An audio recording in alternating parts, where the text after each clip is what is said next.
Okay, all right. Good evening, everybody. We'll get this show on the road here. Okay. Thanks for coming out tonight and joining us in person and online. Again, a very nice day, the first nice day we've had since last year. So I get the urge to not be stuck inside. All right. Tonight we're going to talk about the history of the North Bergen Library. And just on a personal note, I kind of was kicking around ideas on like how to start this and everything. And, you know, I figured like, why not talk about like my first time ever going to a library, right? Because again, I was born and raised in North Bergen, and I remember going to the library as a small child, but not the main branch, right? My parents took me to the Lincoln Library, which was on 67th Street between Cottage and Newkirk. And it was a small one-room building. And I could still remember going in there and just, it was a like very dark room surrounded by books and just like a table in the middle. And I just thought as a kid, it was like the weirdest place. But then like, there was also this place of intrigue because like, I'm like, there's a library around the block from my house. And I remember getting my paper library card, which I think my mom laminated and probably has somewhere. And with the little metal like slide stamp inside of it, right?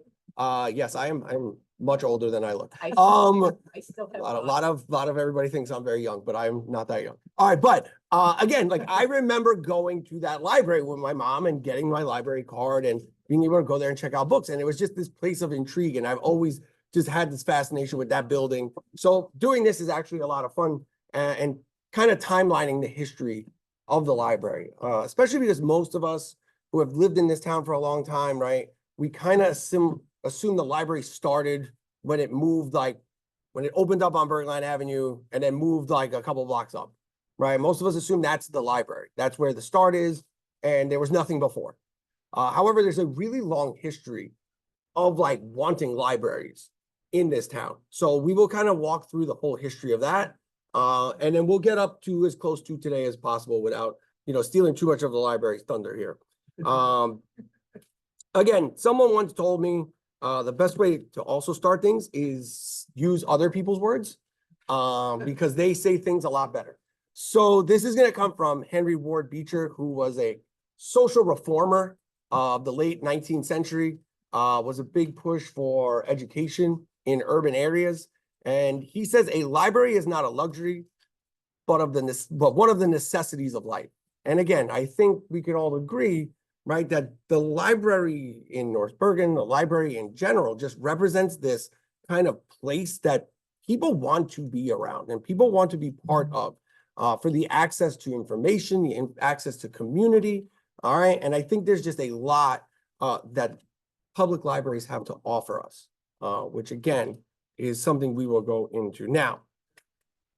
Thank you, Sai. Appreciate that. Well, there you go. Well, I gotta impress Sai. Okay, now we've got again long history of libraries in this state, in this town.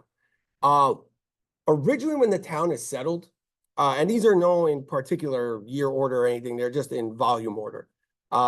There's a lot of prominent citizens in this town who have their own private libraries. So you had guys like Charles Downer and James Parson.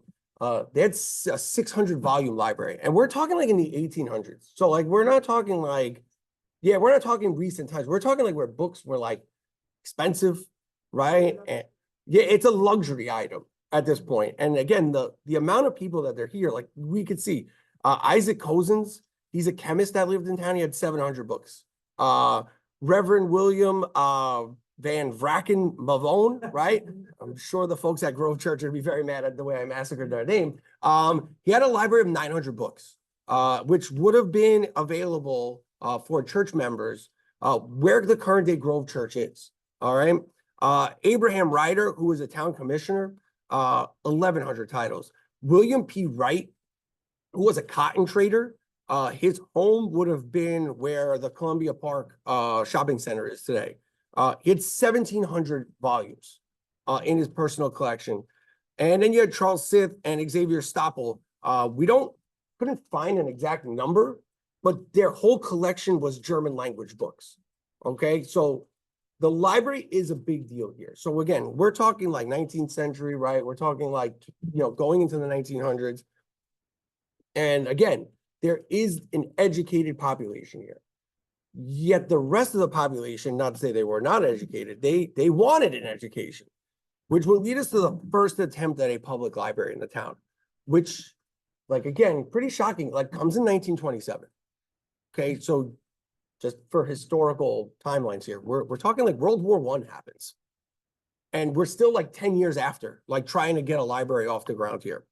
So it's a library experiment is how it kept being referred to, right? The experiment that these folks are trying to do, it's pretty wild. It's going to be really pushed by a guy by the name of Frank Austin.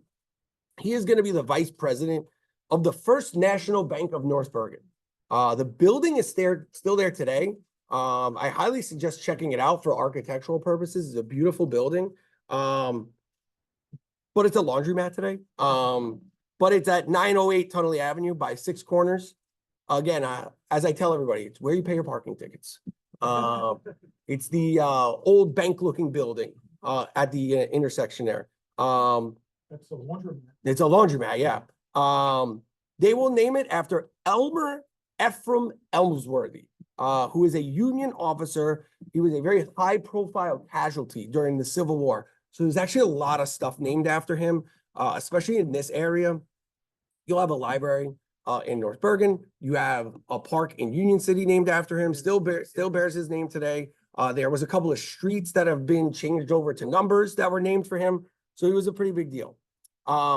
Their collection was made of 500 books, and they were all donated by the state library and some private donors. And it's going to be managed by Miss Adelaide Mallory and Miss Christine Nolan. And Miss Nolan has a big tie to the town because she is the former mayor's wife, James Nolan, who anytime I get to talk about him, I like to because he is our only mayor that was ever in the Guinness Book of World Records. And he was in the Guinness Book of World Records along with his two sisters for being the largest family on the face of the earth. Oh. They was shortly lived. They got beat out by like some Romanian family like a couple of years later, but they were in the Guinness Book of Records, which I think is pretty funny. Now, No pictures? of Mr. Nolan? No, unfortunately not of her, of him, yes, but not of her. Now the problem here with this library is the area that it's in, the New Durham section of town, it's a very industrial area at this point. So there's not really a push for like, hey, let's go to the library and get a book. It's very much like, hey, you're done with school, go to work now. So the library kind of doesn't get off the ground the way they want it to. It starts to lack funding, and then it also starts running out of books. So they try to they have a fundraiser for $2,500, and they get it to go for another year. Like that's the goal. They then try to get adults to come in. And again, if you know where this is down at Six Corners, try to like blank slate it a little bit and picture towards the railroad tracks. Like there's a lot of guys down there like working, and they're thinking like, well, maybe we could get some of these guys to come in afterwards and like read a book, right? On their, when they're done with work, they'll come in and read. When they're, on their lunch break, they'll come in and read. So they keep the library open almost till 9 o'clock at night. But by 1931, they shut it down just due to funding shortages. The Second Ward Civic Club will take over, and they'll use it as their headquarters, like well into like the 1960s. So the building still exists. It's down there. It's a home now, but I won't give an address away because somebody lives there, knocking on their doors, asking if they've been to the library. All right, but because there's now no library in town and it's 1931, people are like, hey, like we should get a library like that. Like every town has one. And again, North Bergen is often kind of like forgotten during this like era of like the 20s and 30s. If you've ever got a chance to like walk around Union City, they have 2 Carnegie libraries, right? Which again, if you're not sure what that means, it's Andrew Carnegie during the Depression and into the 30s, like they donated money to build libraries in urban areas. North Bergen was never urban enough. When you compare it to like Union City or Jersey City, right, to get one of these libraries. And we also weren't rural enough to get one either. So we're bypassed. So the folks here are like, no, we got to do something here. Okay, so we get PTA groups that start fundraising and holding meetings with the state library officials. And the PTAs that are doing this are specifically two schools. It's the parents at Robert Fulton and it's the parents at Horace Mann. They're going to be the big drivers for this. Now, before the funding even like comes through, they're just like, we're renting a place, right? If you build it, they will come, right? They really feel their dreams, this library, and they rent a storefront, which is on 77th Street today, right? It was 432 33rd Street. It's a garage they actually rent. The building is still there. I believe it is just a storage building now. But at one point it's going to be a library, and they rent it for $300 a year, which by today's standards, that's a huge steal. The State Library Commission, they will come in and they will speak to the parents of the town, and they're like, yeah, like we're on board for this. Like, let's figure out how to do this.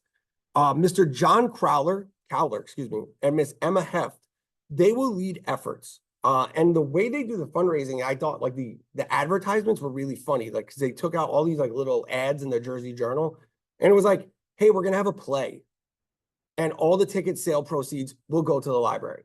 We're gonna hold a musical, and we're gonna have all these like fundraisers. They would hold like bridge like games, right? And it's just so wild to see like, hey, we're gonna have this bridge game in Miss So-and-so's apartment.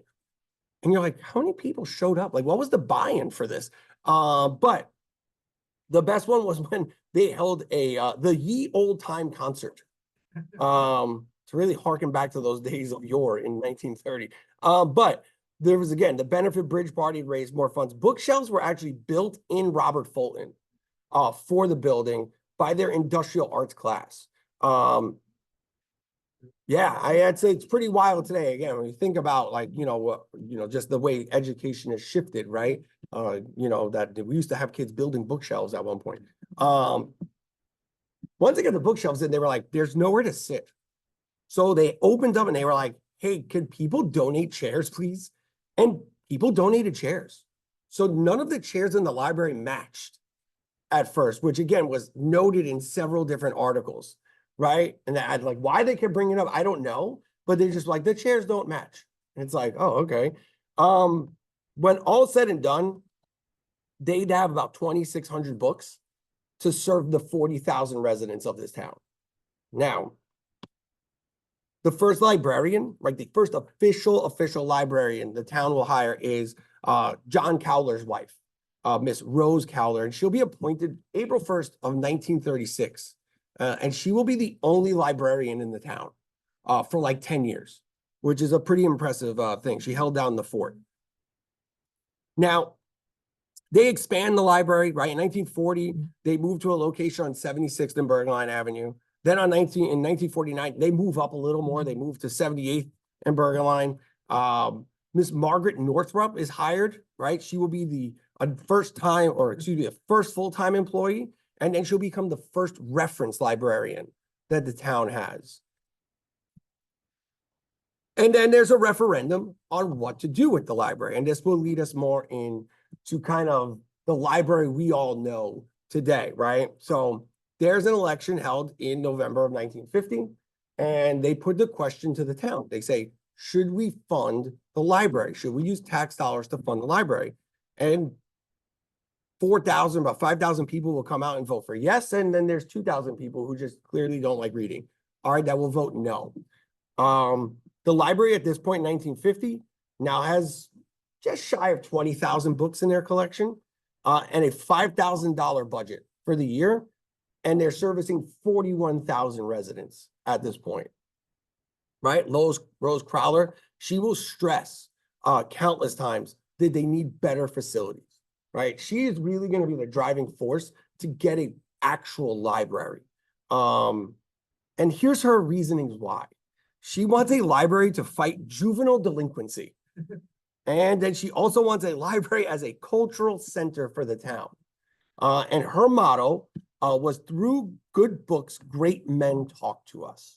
Right, and again, That's a great way to look at what goes on in a library. Now, this is going to be that one spot that Rose will fight very hard for, right? This will be the library as right around the corner from where we are right now, because that building on the corner is Harry's, right? That second floor building, that 2-floor building is Harry's, right? So if you head up tonight and you make that left, it's a supermarket, but that is going to be the library that Rose will fight for. Lenny still owes money too. Late book. All right. As the town grows, right, and the library will grow with it, right? 1952, the new headquarters will open, right, on 810708 Bergline Avenue.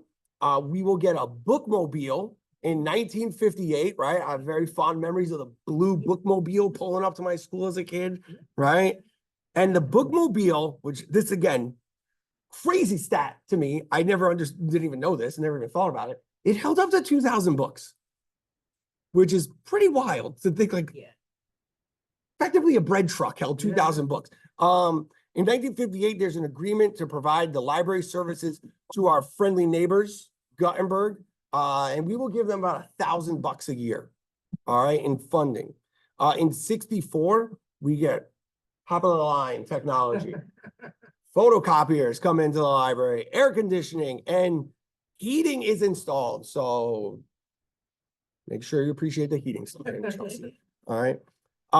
We get a couple other branches in 66. The new Durham branch will open up on 43rd Street and Durham Avenue.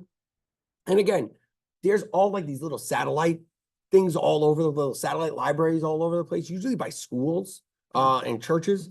In 1969, we get a large Spanish language collection that starts in with 100 books. And again, it's interesting because when you're building this, or when I was building this out, like we see that those 19th century collections, there's two guys with these massive German language collections, like which speaks to the immigration that was going on at that time, right? Large German population.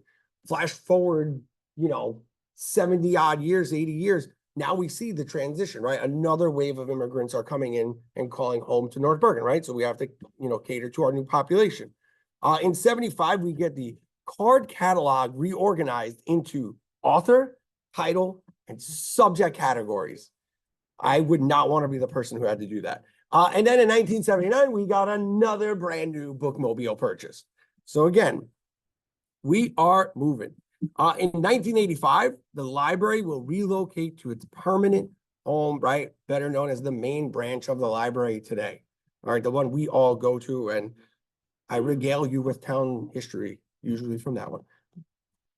Now, the modern role the library plays, right?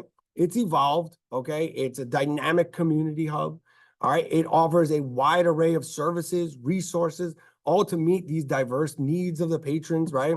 Again, it's got multiple branches, right? And again, this is something that, for you folks, right? Because then again, I'm only saying this because most of you have come to my things uptown, downtown, walking around random people's neighborhoods, right? This is no news to you guys, right? But we have the main branch, right? We have the Kennedy branch, the downtown branch now. We have the Guttenberg Resource Center, right? And again, these services are keeping up with the times, right? The access now of the digital age, right? And I'm sure Sai has got some crazy AI thing cooked up for the future service in the library, all right? Again, the old school printing and copying, right? That's a service the community needs. I needed to fax something today, and I tried to explain to somebody how to fax something today, right? But again, that's a service that's still needed, right? They offer Wi-Fi hotspots if you need them, okay? There's going to be early literacy stations, right? And programming, right? For young kids, online resources, countless online resources, educational programs like this great one you're at tonight, okay? And again, the library will continue to adapt to modern needs, again, while remaining committed to literacy, accessibility, and lifelong learning for North Bergen residents, and I guess we can include the Guttenberg folks as well. All right. Now here's the deal, right? Our key takeaways, and then we'll segue like really hard into a whole different topic. You get a 2-for-1 tonight. Okay. We really, the library is always going to be a grassroots kind of movement, right? It starts that way, in the 19th century with the private libraries into the public libraries, and it goes on to today with Cy and the folks here at the library, what they do, right? They don't stop fighting for what they need for the people of this town, right? We got to look at the key leaders of these early library foundations, the Cowler family, the Heft family, right? They're instrumental in getting this going, right? If they don't get that ball rolling, in the mid-30s, we don't know where we are today, right? We may not be here today, right? And then again, look, from bookmobiles, which we all giggled at because it's, should come back, Cy. I'm going to say bookmobile should come back. All right. And again, to all the modern digital services, right? The library just will always evolve, right? With the time, right? With what we need to do. And again, I think it's important to let the library speak for itself, right?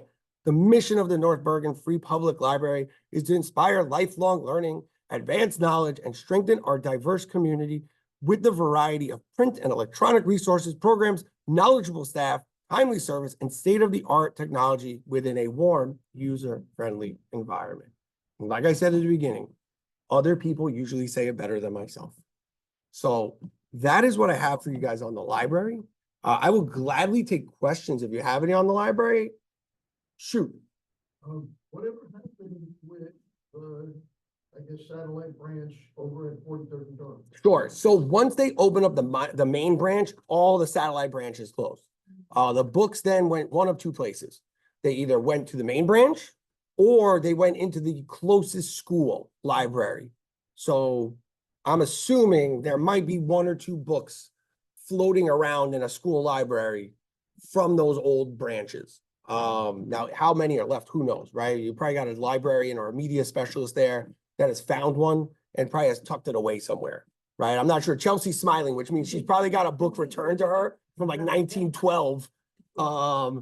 Somebody's like, my grandmother took this out right before the Titanic sank. All right. I'd like to return it. All right. But yeah, no, again, that's what happened to all the satellites. So again, simply just go. 82nd and Correct. Yeah. Once they opened up the Bergen line, the main branch. I think the branch closed 91. Yeah. Thanks, for making me feel old. Yes, 91. And again, my childhood library. Abraham Lincoln hung outside. I remember it like it was yesterday. All right. Any other library related questions? Sure, go ahead. And then Lenny, I got you. So that would be a better question for Cy. I would assume. Oh, you're talking about the collections, those. Oh no. Most of those folks are not only just long gone, but their families are also long gone. So whatever happened to their book collections, who knows? I would be interesting to probably poke around Grove Church. That collection might be there. I know Mabone will actually leave the church and he'll go and he'll move on to Rutgers University and teach there. So he might have brought his collection with him. I would have to call and ask them. I mean, they let me walk around the cemetery there. They might let me look in their basement for some books. Lenny, go ahead. what was the, when did the bookmobile go away? So I couldn't find, I don't know if Cy, when the bookmobile, Cy, if you just make it up too, like they'll trust you. I would say about 94. 94? My office now is the garage for the bookmobile. So Really? by the time when you parking lot, you'll see this big wall there. But you see out the I'm gonna- garage door. Okay, What used to be the garage, bookmobile garage is my office. that's pretty weird. That's pretty awesome, Bill. Sure. No, we live here now. Yeah. We live here now. Had a lot of trouble with the bus itself. It's too expensive and now. Oh, yeah. Yeah. Yeah. We get it in Japanese too with the bookmobile librarians. Yeah. I mean, I remember he used to come once a month to my school and slam a bunch of kids in there, one grade at a time. The old age homes. Okay, Yeah. yeah, Yeah. that might be where those German collections ended up. All right, no, that's another joke for another time. All right, anything else about the library? Sure. Is the branch the one you were talking about on 67th Street? Yes, well, it was. Now it's somebody's house now, but I regret not buying that. But I would have been, The small little- 9 when it was for sale. yeah, I definitely was related to Lincoln School. Again, my dad grew up in that area, so that was their library for the school. And again, they just kept it open, right? And, you know, the kids that were coming home from Lincoln School and heading, you know, into the high 60s and the 70s, they would have been able to pass by and grab a book and be on their way.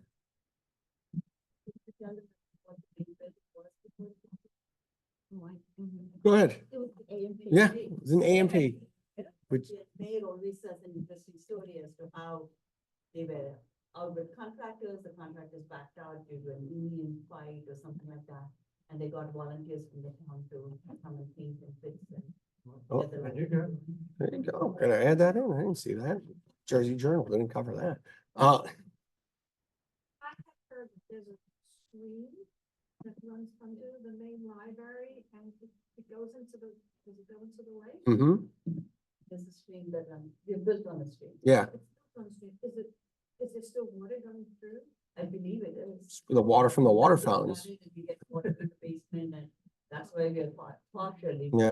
We're close for that reason. to get that water. Are they gonna, stream is gonna continue or you can't? Yeah, we just have. Oh, yeah. I guess the things that were, we operated like that for. Yeah, since it's open, yeah. There's actually no way to probably stop that. Where we are, like right now, there are 3 streams that flow into the lake. And again, that lake is man-made, right? It's reinforced. But that was a swamp originally, before the park was there. There's a one that flows in under the library into there. Then there's another one that kind of flows like where Walgreens is, like up in that area, right? Flows underground into the lake there. And then there's another one, a runoff stream, which if you're ever on River Road, after the rain, you could see it. Yeah, it'll flow out that way. And that's not by design. That's just when they were designing the park, they were like, this we got to work around this. And it just comes out there. They're not. Yeah, they are. They're definitely on topographical maps. So, great question. Okay, I only know this because I had a geology student from Rutgers email me about this. The water table that we sit on top of here, the bluestone doesn't absorb water, which if anybody lives in the racetrack section or like Cy brought up the library basement, it floods a lot here because it's like dirt on top of bluestone and then the water has nowhere to go. So it can't go down, so it's got to come back out. So when those rivers and streams overflow, it's always going to overflow from bad rains. And then once it runs out of area to flow east and west, it comes up out of the ground. So again, that's kind of hopefully answers that question, right? 220 feet above me. Oh yeah, no, I know. It's Somewhere. so there are a lot of springs in this area. Many of them have been taken off of maps, mainly because of the development of the area. Most famously, there was a freshwater spring on present day 51st Street, almost in the area of Franklin School, where you were able to go in and get fresh spring water. It is still accessible from someone's backyard. It's a well, which they were very nice enough to let me see, but they would not let me drink out of it, as crazy as that sounds. How often do you get a fresh spring in North Bergen? But even myself growing up on Durham Avenue, the house next door had a freshwater well right next to it. So there's all springs all over North Bergen, Union City, West New York. So, I mean, that kind of, it's just where the water is, effectively, that it's gonna. We're right on top of the Palisades, and I can't envision the stream coming up and then you go. Yeah, I don't think it's all, I don't think they're coming up and over the hill. I think they're just running wherever they are. And it's just a matter of wherever the water finds its way out at that point. And then you gotta remember too, if you ever kind of look at the park from where we are slopes downwards. Right? The park is not level with Bergline and, Bergline to Kennedy. Yeah, it goes down and away. So that water that sits up here rushes down into the lake and then down to the river, effectively. But yeah, your geography segue, even for me. All right. Did the swamp have a name? The swamp?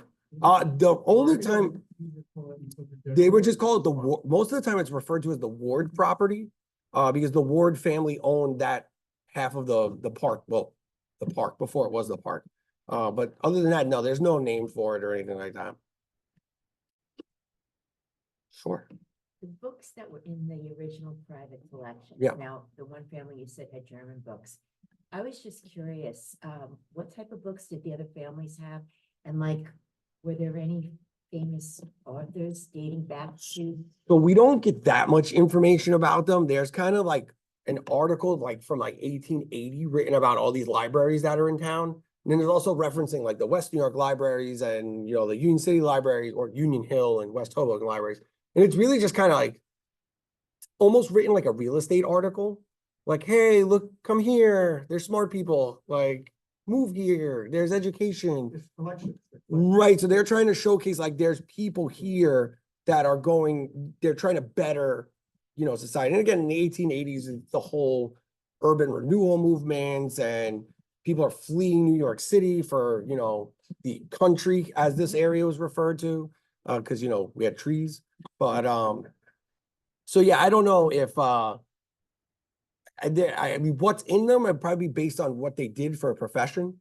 Cousins is a chemist, right? He's probably got a ton of chemistry books, science books. Abraham Ryder, we know he was a town commissioner, but he was also a lawyer. So would assume mostly law, probably a lot of history books. And then, by each individual, you'd be able to figure out who's what. Family collection. Right. It's got to be also collections that have just added up over time. Because again, all those folks A lot of books. they're also very wealthy, all of them. And they're owning massive tracts of land here. So it's definitely like amassed collections over time. Would, we know we have the President's Library, so was that a prestigious, back in the day, if you had your own library, would that have been? Oh yeah, that was kind of the sign that you made it. That you were in that, what we would call, I guess, the 1% today, right? Again, most of their homes too, a lot of their homes are still standing. And they're all these larger, like Victorian era style homes. Most of them are gonna live in like that Midtown area, the 40s. Like none of them lived up where we would consider like Woodcliff or those areas don't exist when these guys exist. So they are really the movers and shakers of the town, right? They are the one that people go to for advice. They're the ones people go to for loans, right? So again, yeah, they are made it. They are the big shots in town. Sure. North Bergen, just talking about libraries, I have a whole lot of the Hudson County ones, but a lot of the Bergen County ones, but like, what, like, which ones are one of the oldest, but West New York, that been in that seems. West New York's is pretty old. West New York's is definitely like post World War II. Or sorry, post World War I, excuse me. Probably renovated a million times. The Jersey City's definitely gonna have to be the oldest one. There's five in Jersey City. Yeah, I'm talking about the one down, what's that, in Lafayette, like, but yeah, Van Voorst, there we go. Yeah, that library there, that has got to be the oldest one. Unless they have one that they just keep as storage now. I also know the Weehawken Library, which is a beautiful library, but it was somebody's house at one point. It was a William Bremer's house. He was the brewer, right? And then when he passed, it was in his will that his family, once they were all gone, that it would be given to the town of Weehawken as a library. It's pretty cool. Like I said, Union City, right? They were gifted 2 libraries by the Carnegie family on 15th Street, which is now their cultural center. Yeah. And then 40, is that 43rd or 48th? 43rd Street, yeah. Those were both Carnegie libraries. If you're ever on 15th Street, I would always suggest go in and take a look around that building. It's a beautiful building. The rumor is, and then I don't trust anything people from Union City say, but the glass in the ceiling is Tiffany glass. That's the rumor. But I don't know if that's an urban legend or if that's, It's pretty good. it's pretty nice. It's very nice. It's pretty nice, stained glass. Museum with the bullet going like this, but Yes, everything else. yeah.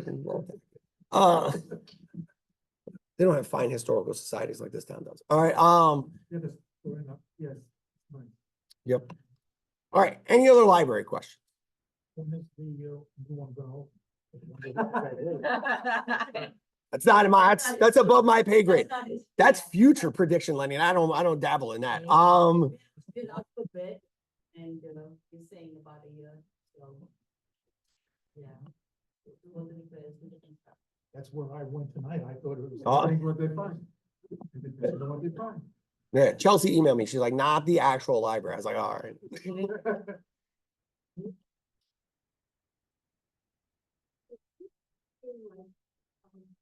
An event here, can we use that parking lot and walk down? Under construction starts, I'm sure you can do that, then we'll have construction. starts, so. Probably put a note. I also want to announce that, the North Bergen Library won an honorable mention for a national award. Called the Jerry Klein Community Impact Award, and we just won it last month. Hey, all right. You got to update. I gotta update You that. gotta update. Sorry, we could have made the announcement tonight. Oh. They're the first in the state, I don't know about the East Coast, I still have to do my work. We'll just say. I just want to mention, the people who work in the library, it's like think hard all the time because I live in North Bergen, well, first I moved from 68, And then I moved to Second Avenue, it was very close. And I took advantage of all whatever the programs they had, and they are so nice, the people that were very helpful, especially, and for me was saving money also. Okay, because even now, the books, the cheapest one is almost $20. And when I request, I was sometimes coming back from work at night, they provide the lockers outside, and for free, that was really good. That's all I heard. Yeah, that's why I want to mention that because, how we are talking about, how old and the thing, but the main reason that exists and people keep coming, is the personnel that works there. Of course. All our staff, all of us together take great pride in what we do. Yeah. Yeah. And people like you supporting us, encouraging us to do more. Yeah.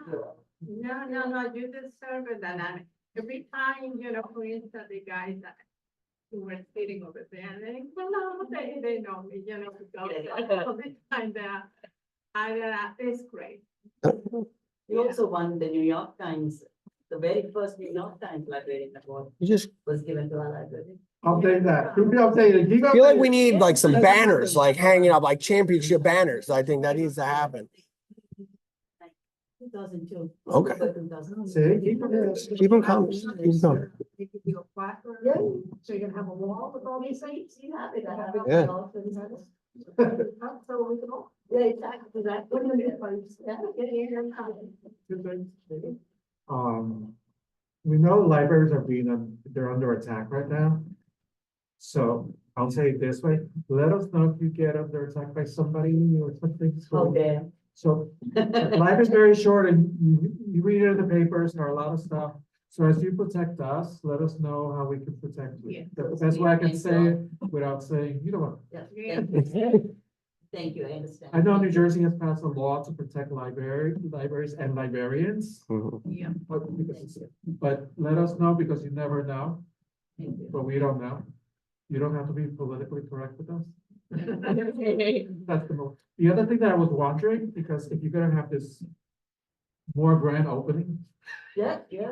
in a year or whatever, is there a way, I'm not trying to put work on you, that we can invite some of those people, their relatives, You know what I'm saying? Because there is. A lot of work to put on me. No, No, there's how much genealogy work I that don't- is. I don't think the PTAs know how much they contributed. No, I could You see what I'm try to saying? track Those some of these PTAs people down. That are in. Maybe. The school system, there's been a disconnect, and they contributed to us. Oh, yeah, You no, know, and these ladies that put their hearts into this stuff because of history, no, of course. that they were in such powerful positions and were trusted that we don't even sometimes have a picture of them, you know? No, yeah, no, If this is a great way to celebrate us, that we were so progressive, that's the thing, even back then. We'll make sure to make a big deal. of it. Yeah. big deal. We could track down. I guarantee we could track some of these people down. Because I don't. Or think relatives, obviously, not them. I mean, it might be easy to track them down, but they're, the families may not even. wait, they might not even know. Yeah, no, This would be a great way. no, it's to- true. You have no idea how many times I've reached out to people for information about like a great grandparent, and they're like, I had no idea that happened. And I'm like, I just spent like 3 weeks researching that. You don't know anything. Yeah. No, for sure. We could definitely give it. But it's all right. See it as a wonderful. I got nothing to do. She's telling you have a year. That's true. I do have a year. I do have a year to find these people. You have a year to. Sai, I will totally start tonight, not the week before. Rush them and get them in. But Michael, how long did it happen? Ooh. Let's see, I met you, Oh, what, 6 years ago, right? We're doing this 6 years, 7 years, right? We met. Right, that day I walked up to Sai and had no idea who she was. No, you were actually. And I said, hey, can you I, were at the desk Working on. I was working with a student and then I asked to see something. Mhm. And then that's how this all got started, right? I'm gonna say 10 years. Nice round number. Longer.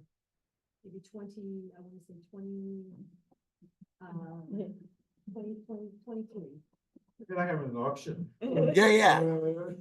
34. 34. Wow. That's amazing. Whoa. I gotta add that I now. actually wasn't there. Figure out, I gotta do the math, see who is he. I think you're gonna beat, I think you might beat out Rose Calder, I think. I'm gonna do the math on that. All right, well, Wow. See, this is stuff I'm saying about This is what we- celebrating. what we gotta know. Wow. I mean, she had the Lincoln Library one on, like, ready to go, like.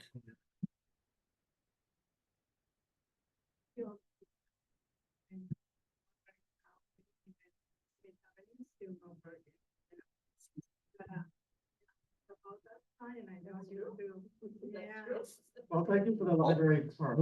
Thank you. Oh, thank you for that. I was gonna say, don't rush. I got one more part. I got one more part. It's very rare we get to do a 2-for-1.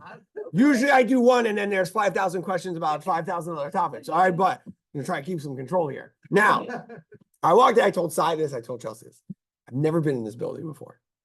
The reason is I hated this building. All right, here's why.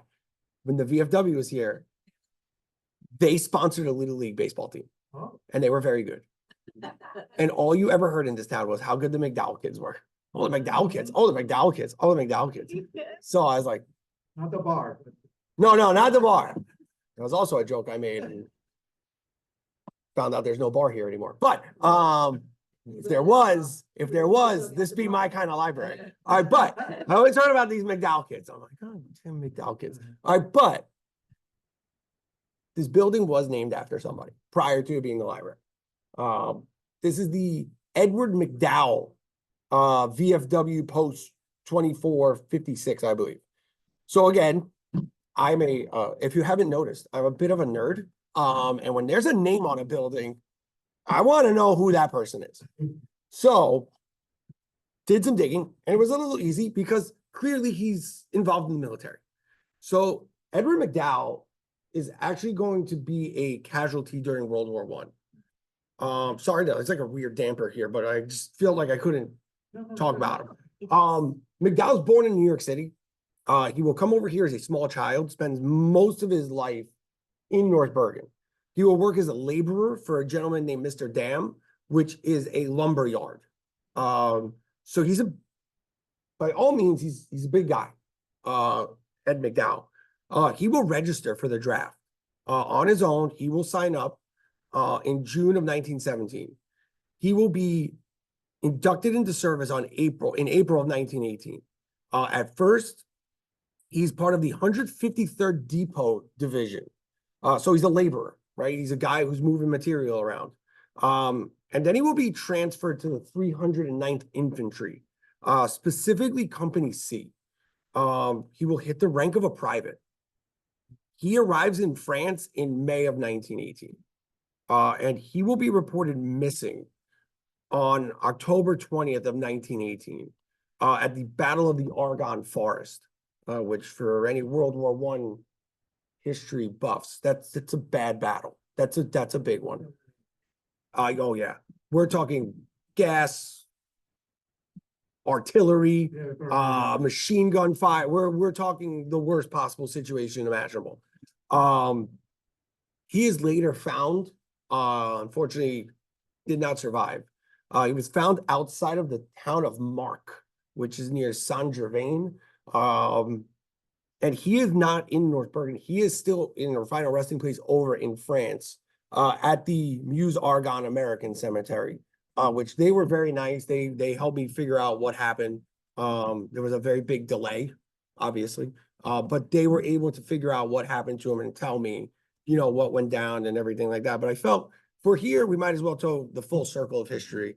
So that's the story of Ed McDowell. And if you're ever at Town Hall, his name is actually outside Town Hall as well. There's a plaque to the World War I service folks there's about 30 on there, or 40, excuse me. And you could see who was in the war and everything. And even inside, those of you who joined me for the Town Hall tour, as Art Schwartz let me run wild in Town Hall. I don't think he'll let me do that again, but just opening doors at some point. But there's a huge tapestry handmade of every person who registered for the war from the town. And it's something like 350 names. It's actually very impressive. But that's what I got on Ed McDowell. I figured we could just wrap that up there. On a lighter note, I'll be back next month. Not a depressing topic like Ed McDowell next month. It's March. St. Patrick's Day is around the corner. We will talk about my favorite Irishman from North Bergen. Most of you are thinking it's Jimmy Braddock, and that is not who we'll be talking about, because he's originally from West New York. All right, but we will talk about Patty Gould, the lone police officer of the Shady Side neighborhood during Prohibition. Okay, so we will talk about him and what it was like being a police officer in what was referred to by the North Bergen Police as the land beyond the law. That's what I got. That's where I'll leave you. Go ahead. I'm sorry? No, we don't know. I will touch base with Chelsea. She always tells me what the day I pick is not a good one. And then she tells me what day I have to go. So we will go on that, whatever Chelsea says. But I hope to see everybody there next time. And I hope you guys have a great night. And if you want to go see some history, you go to the Bergen Line and you can see the original library. With great deals on tangerines right now. All right. Thanks again, guys, for coming. Appreciate it.